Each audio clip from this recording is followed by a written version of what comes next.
तर कालच्या व्हिडिओमध्ये तुम्ही बघितलं की हळदीला मी गेली होती आणि दुसऱ्या दिवशी लग्न होतं। सकाळी छान मस्तपैकी तयारी करून आम्ही पोहोचलो होतो लग्नाला आणि झालं असं की लग्नाचे क्लिप्स घ्यायलाच मी विसरली। नंतर आम्ही घरामध्ये पोहोचलो आणि छान असं स्वतःचं शूट वगैरे करून घेतलं कारण काही कामच नव्हतं।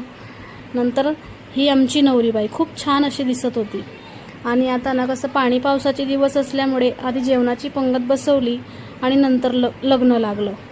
आणि गावी ना जेवायला खाली अंगणातच बसवतात, आमच्याकडे खुर्ची टेबल असं काही नसतं, पण खूप भारी वाटतं। तुमच्याकडे कशी पद्धत आहे कमेंटमध्ये मला नक्की सांगा।